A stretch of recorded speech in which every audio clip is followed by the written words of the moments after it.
Part A. Extract 1. Questions 1 to 12. You hear a GP talking to a patient called Mihiraa. You now have 30 seconds to look at the notes.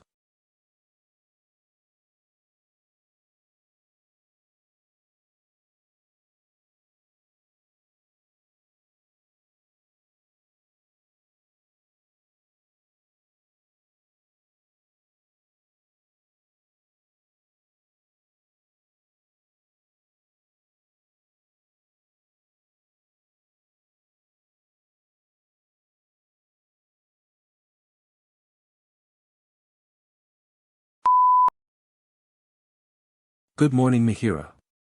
How may I help you today? Good morning, Dr. Wright. I'm not really sure where to start. I'm eating a lot more than I normally do. And it's not just normal eating, it's like I can't stop once I start, you know? I mean, I'm having larger meals. Well, can you explain a bit more? Yes, it's really strange because I never used to eat like this. I don't even feel that hungry most of the time, but I just eat. It's mostly that I'm snacking constantly throughout the day. It's almost like I can't help it. I see. Has there been any specific trigger or event that you think might have caused it? Well, it's hard to say. Maybe about 2 or 3 months ago. At first, I didn't really notice anything out of the ordinary, but it's gotten worse lately. I just find myself reaching for food even when I'm full. Like last night, I had dinner, I felt full, but then an hour later, I was eating again. I don't know if it's stress or something. I've had a lot going on. That does sound concerning. Have you noticed any other symptoms, maybe changes in weight, digestion, mood, or anything unusual? Oh yes, I've definitely gained weight. I'm always feeling bloated, and sometimes I have this discomfort in my stomach. And one more thing, doctor, I've been feeling quite down lately. I thought it was just stress, but sometimes I wonder if it's more than that. I also feel sluggish all the time, but it's a different kind of tired, you know? But then again, maybe it's just because I'm constantly overeating. Any significant changes in your routine recently? Sleeping patterns, exercise, stress at work, or home life? Well, I mean, my work is always stressful, but nothing unusual. And my sleep, that's been bad too. I either can't fall asleep, or I wake up in the middle of the night, thinking about random things. It's like my mind won't shut off, you know? But yeah, my lifestyle hasn't really changed much. Okay, I see. Now Mihiraa, just to clarify, is there any particular time of day when these symptoms are worse? I think it's worse in the evening, especially after work. I think I just feel more, I don't know, unsettled in the evening. That's when I really crave food, even though I know I shouldn't be eating so much. But during the day, I'm still snacking here and there. It sounds like there could be emotional eating. That's when people tend to eat not because they're physically hungry but because of their feelings. Have you ever considered that? I've thought about it, but I don't know. I mean, maybe I do, and I just don't realize it. I'm not sure. That's understandable, Mihiraa. These things aren't always obvious. Have you tried anything to manage it yourself?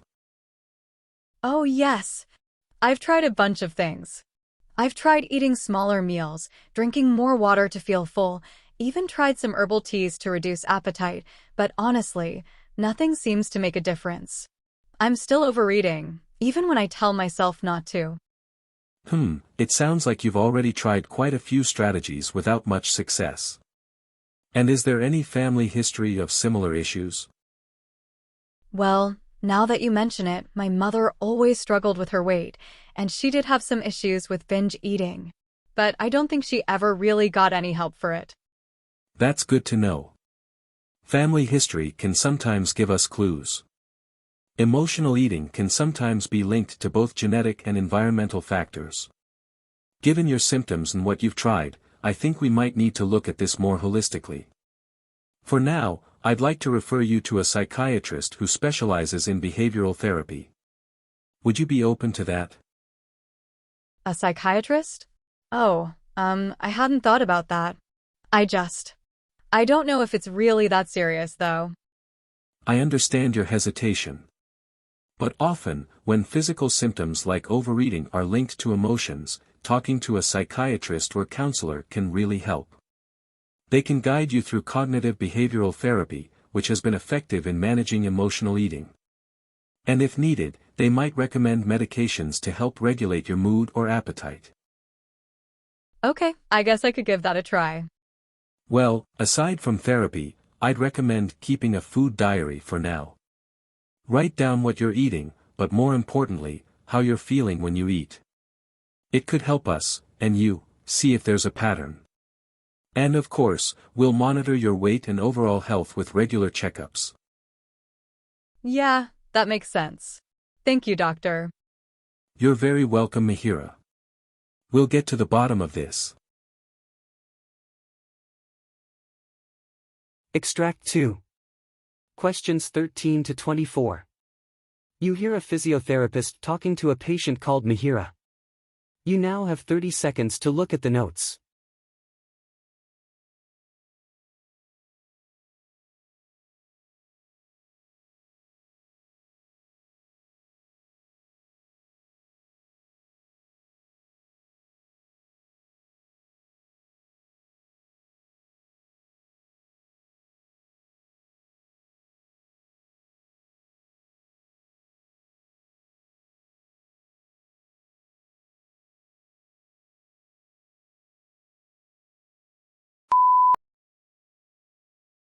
Good morning, Mihiraa. How may I help you today? Good morning, William. Well, I'm not sure where to begin. It's my right knee, specifically. I've been having this discomfort for a while now, and I'm concerned it might be something more serious than just a sprain or something like that. Okay, I see. Can you tell me a bit more about this discomfort, Mihiraa? Sure, so I first noticed it about, maybe 5 or 6 months ago. It wasn't too bad initially, just this dull ache after I'd go for my evening walks. I didn't think much of it, but then the pain became more persistent. Now, it's not just after walking. Even when I'm sitting or lying down, there's this constant, almost. I don't know how to describe it, like a throbbing. And it feels worse when I stand up or go upstairs.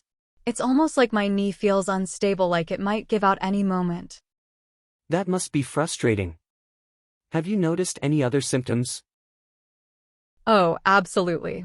There's definitely some swelling, especially if I've been on my feet for a long time. At first, I thought it might be just normal wear and tear, but now I'm not so sure. What really worries me is the stiffness. It's like after I sit for an hour or so, and when I try to straighten it, there's this grinding sensation, almost like something's stuck in there. Sometimes I even hear this popping sound when I try to move it. It's been progressively getting worse, I think. Your symptoms could be signs of some underlying joint or ligament issue. Have you had any recent injuries or anything that might have aggravated it? No, not really. I mean, I don't recall any specific injury. But, when I was younger, I did a lot of running and sports, so maybe that's catching up to me now. I don't know if that's relevant, but I've also noticed that when I stand, my knee kind of points inward. Which is strange because I never noticed that before. I'm glad you mentioned that, Mihiraa.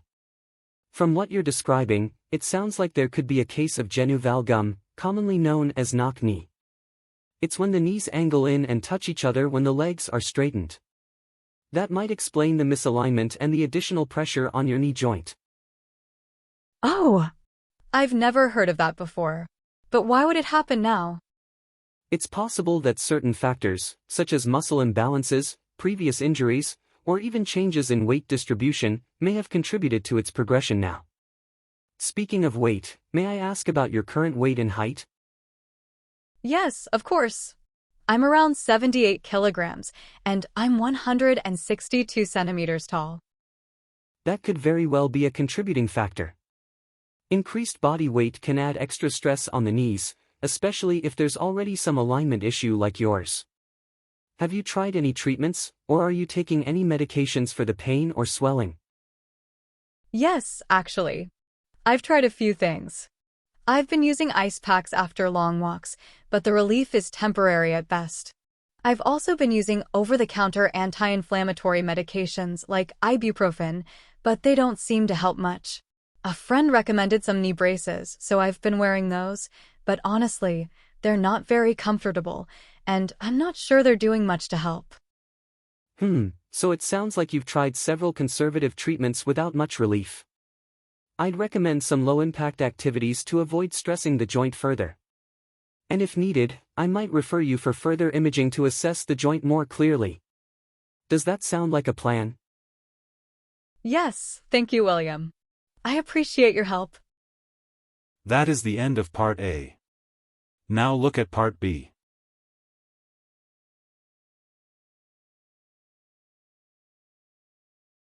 Part B. In this part of the test, you'll hear 6 different extracts. You'll have time to read each question before you listen. Now look at question 25. You hear a nurse called Mihiraa talking to a patient. Now read the question.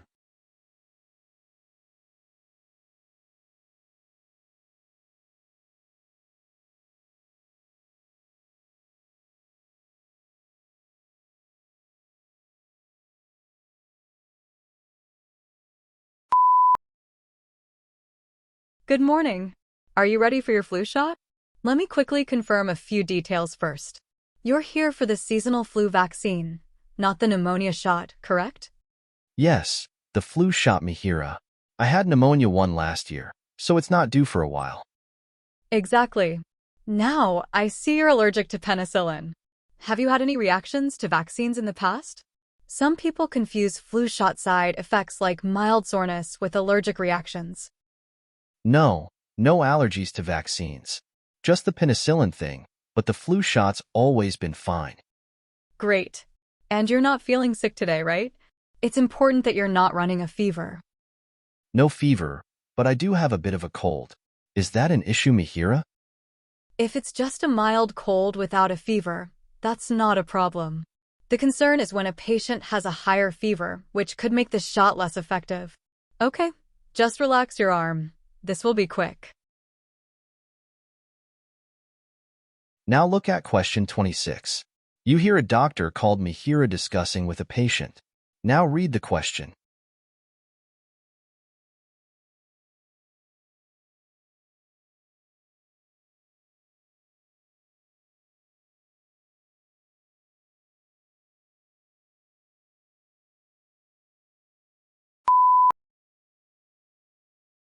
So, let's talk about your injury. You mentioned pain in your right ankle, but I see here that last month you had a similar issue with your left ankle. Is that correct? Yes, Mihiraa, but this time it's the right one. The left one is better now after the physical therapy. Good to hear the therapy helped. Now, was this current injury caused the same way? You had mentioned a fall before, but here it says you were playing basketball this time. Right, last time I slipped in the shower. This time I twisted it while playing basketball. It wasn't as bad as before though. Got it.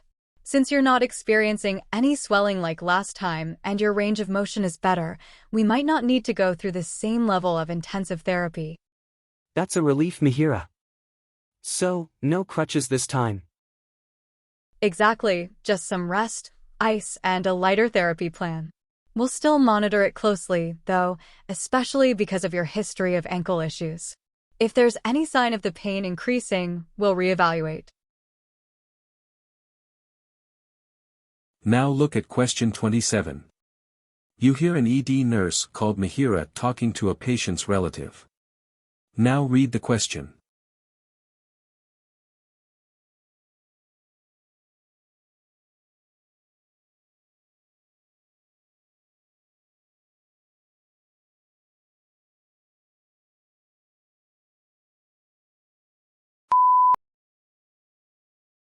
I understand you're concerned about your brother's condition.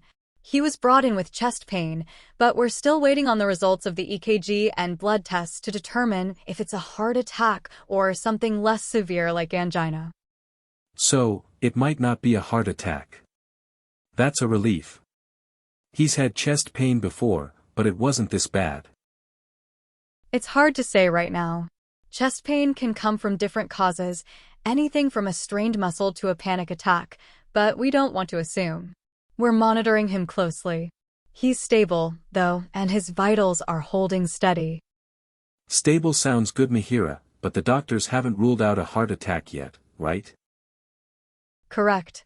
We'll know more when the blood results come in. They're checking for cardiac enzymes, which will give us a clearer picture. Even if it's not a heart attack, we still need to keep a close watch for complications. So, even if it's not a heart attack, it could still be serious. Yes, but right now, his condition is under control. We'll keep you updated as soon as we know more. Now look at question 28. You hear an occupational therapist called Mihiraa talking to a doctor. Now read the question.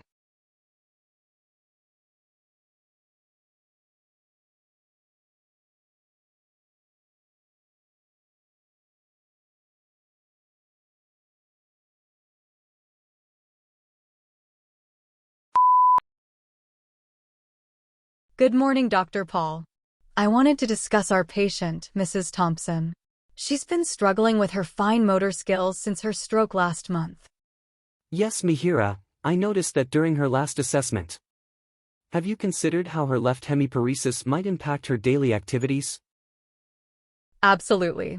It's affecting her ability to grip utensils, but I'm also concerned about her cognitive function.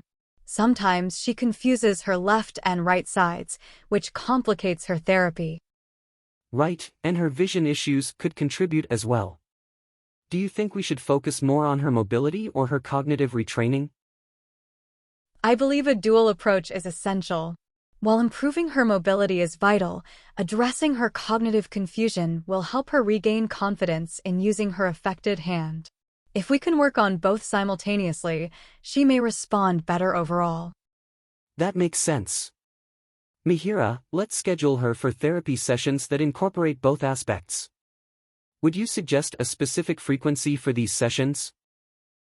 I recommend twice a week initially, with the potential for more frequent sessions as she progresses. Now look at question 29. You hear a surgeon called Mihiraa talking to the team. Now read the question.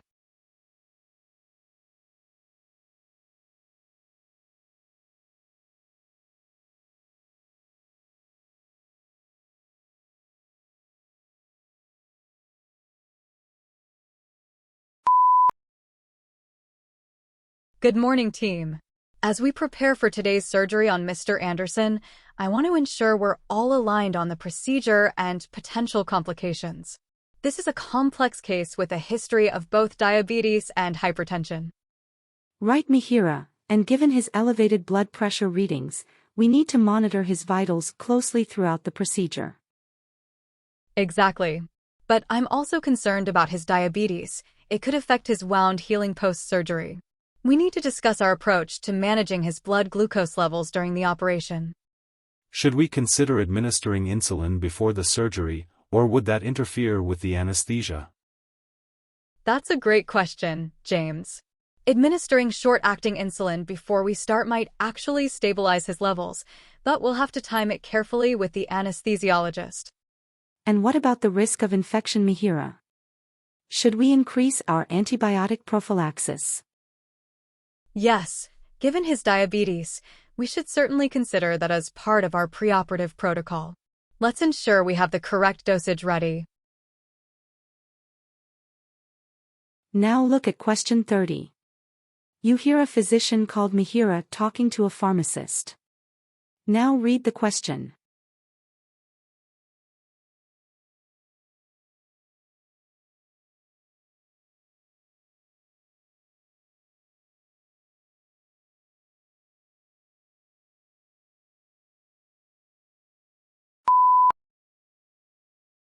Hi, Sarah. I wanted to discuss a few prescriptions for our patient, Mr. Lopez. He's currently on atorvastatin and lisinopril, but I noticed his cholesterol levels haven't improved as we expected. Yes, Mihiraa, I've seen his profile. Are you thinking about switching the atorvastatin, or perhaps adjusting the dosage?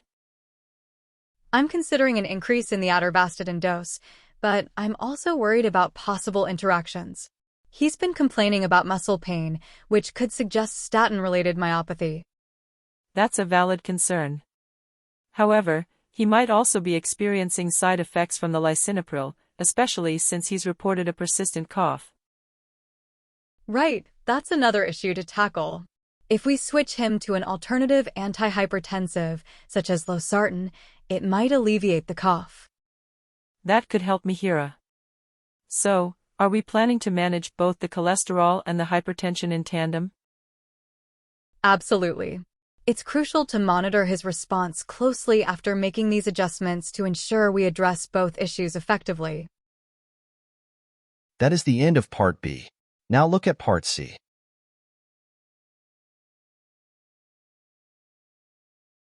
Part C.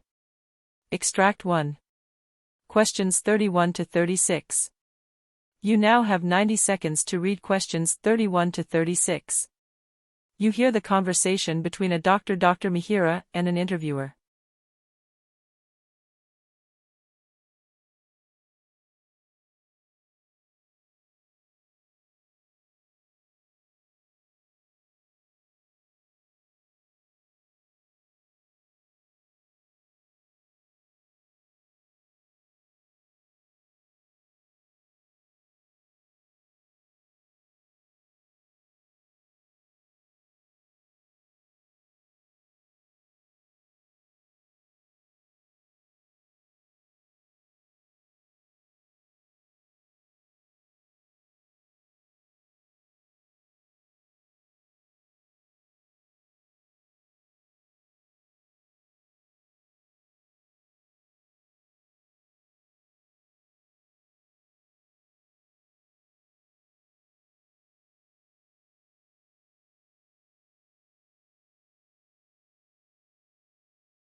Good morning, Dr. Mihiraa.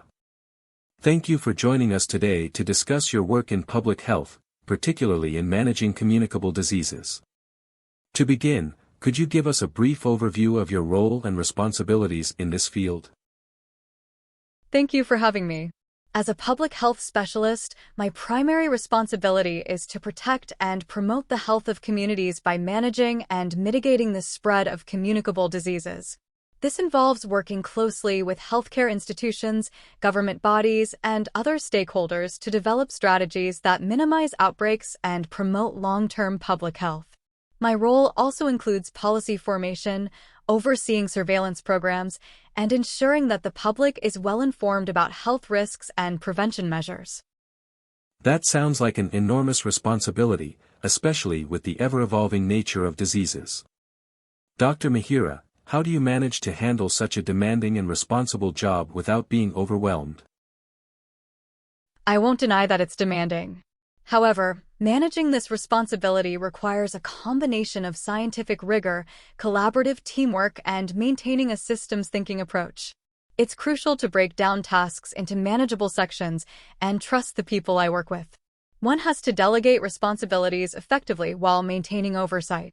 I also rely on data-driven decision-making. The trends and statistics help in prioritizing actions. This way, I don't approach my role emotionally, but rather with an analytical mindset. I think the real key is to be adaptable. Communicable diseases are unpredictable by nature, and the strategies that work today might not be as effective tomorrow. I imagine adaptability must be essential, especially in a crisis. What resources do you and your department utilize to stay ahead of the curve when dealing with such situations, Dr. Mihiraa? Indeed, adaptability is essential, and having the right resources is fundamental to staying ahead. Our primary resource is epidemiological data, which comes from both local surveillance systems and global monitoring networks such as the WHO. Access to real-time data allows us to predict potential outbreaks and take preemptive measures. Moreover, we leverage modern technological tools like data analytics software, AI-driven prediction models, and geographic information systems, GIS, to track disease patterns. Alongside these, there are human resources, epidemiologists, healthcare workers, data scientists, and communicators. Each of these teams plays an integral part in ensuring we have the insights, capacity, and communication necessary to respond efficiently. With so many variables and teams involved, Dr. Mihiraa, how do you ensure that each task is effectively executed and that the outcomes are as expected? It's all about systems and processes. We have a well-structured operational framework where every task is mapped out against specific objectives. For instance, when we're monitoring a disease, every step, from data collection to analysis and public dissemination, is carefully planned and executed by specialized teams. Regular assessments, feedback loops, and audits are conducted to ensure every aspect of the process is functioning correctly. I also emphasize the importance of transparency and accountability. Everyone involved in the operation knows exactly what they're responsible for and how their performance will be measured. Communication within the team is vital, and we hold frequent debriefs to ensure alignment. Public health management, particularly in controlling communicable diseases, often requires collaboration with multiple sectors.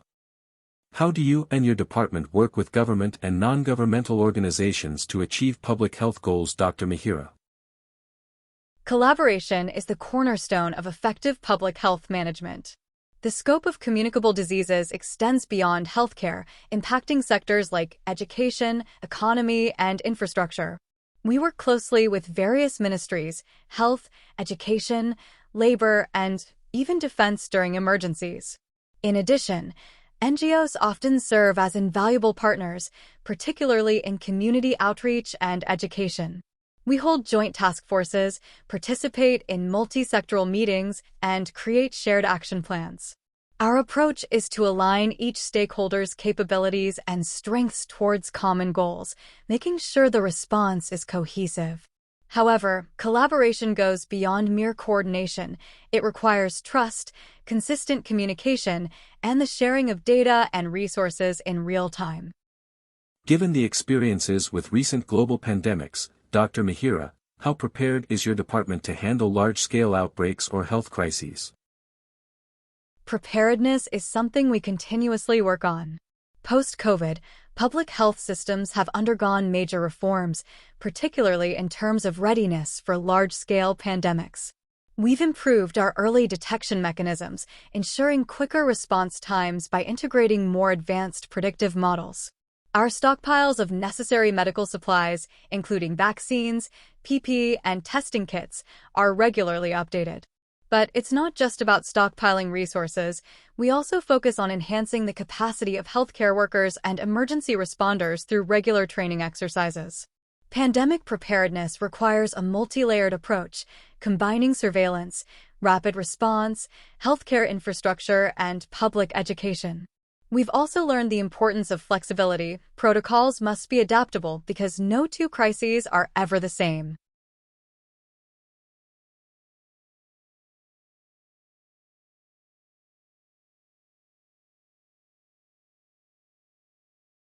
Now look at Extract 2. Questions 37 to 42. You hear a Dr. Armster Rolls talking about his role in patient care at Mihiraa Multispeciality Hospital. You now have 90 seconds to read questions 37 to 42.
Good morning, esteemed colleagues and healthcare professionals. It is both a privilege and a responsibility to address you today on a topic that resonates deeply with us, caring for those who care for others. At Mihiraa Multi-Speciality Hospital, we believe that the well-being of our healthcare workers is the cornerstone of the services we offer. As healthcare providers, we often focus so intently on our patients' needs that we neglect our own. Mihiraa has recognized this, and through our comprehensive healthcare worker welfare program, we aim to offer meaningful and lasting support to those at the forefront of patient care.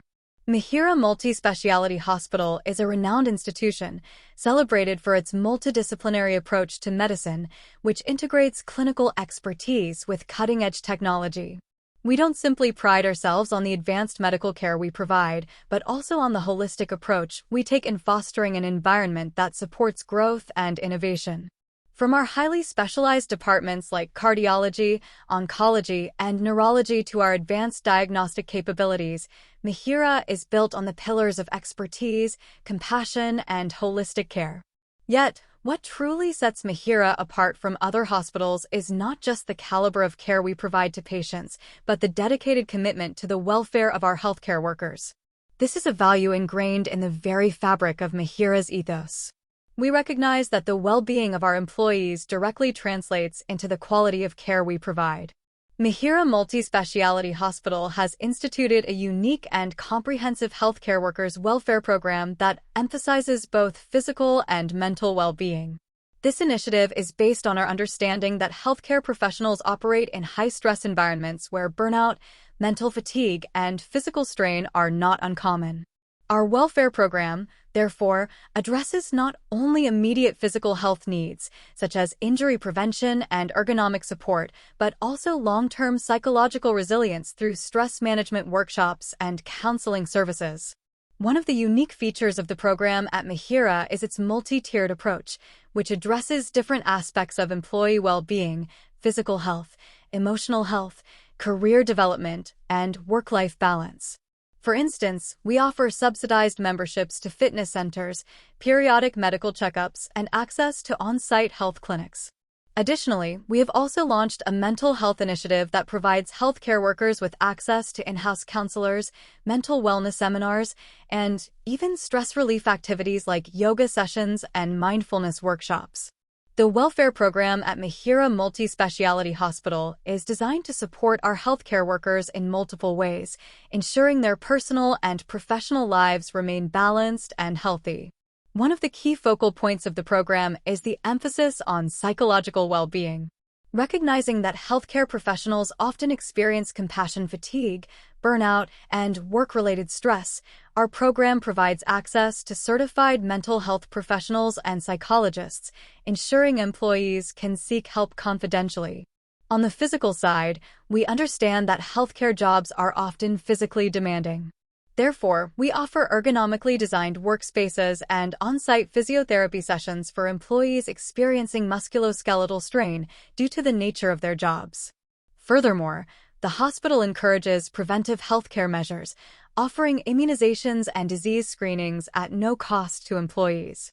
Career progression and professional development are also integral parts of this welfare program. Mihiraa hosts continuous learning workshops, allowing staff to upgrade their skills and stay updated on the latest medical advancements. This dual approach of tending to both the body and the mindsets of Mihiraa's program apart, making it one of the most comprehensive in the region.